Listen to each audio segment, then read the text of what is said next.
अस्सलाम वालेकुम। रांदियुनि जे पहिरें Sindhi YouTube channel Sindh sports में ख़ुशि आमदीद।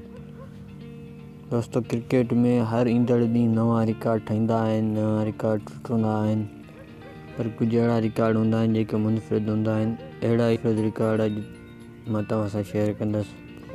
सभ खां पहिरियों रिकॉर्ड आहे दुनिया जी क्रिकेट में वॾे में वॾो ओवर, हिकु ओवर जंहिंमें 17 बॉल उछलाया विया। वेस्ट इंडीज़ जे फास्ट बॉलर कर्टली एम्ब्रोज़ हिकु ओवर में 17 बॉल उछलाए इहो मुनफ़रिद रिकॉर्ड क़ाइमु करे छॾियो आहे। हिकु ॿियो मुनफ़रिद रिकॉर्ड श्रीलंका जे फास्ट बॉलर लासिथ मलिंगा वटि आहे। लासिथ मलिंगा दुनिया जो वाहिद बॉलर आहे जंहिं वनडे ऐं T20 में लॻातार 4 बॉलनि ते 4 विकेटूं वरितियूं। टियों मुनफ़रिद रिकॉर्ड इंडिया जा अॻूणे स्पिनर बॉलर अनिल कुंबले वटि आहे जंहिं हिकु मैच में 10 बैट्समैन आउट कया। अनिल कुंबले दुनिया जो वाहिद बॉलर आहे जंहिं हिकु मैच में 10 बैट्समैननि खे आउट कयो।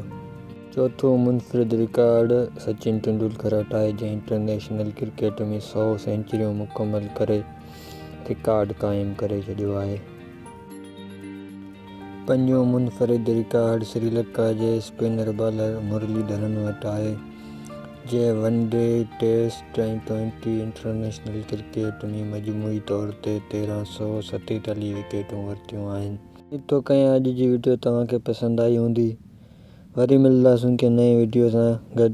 तेसीं ताईं सिंध सलामत, साथ सलामत। पंहिंजो ऐं पंहिंजे पाड़े वारनि जो ख़्यालु रखिजो। ख़ुदा हाफ़िज़।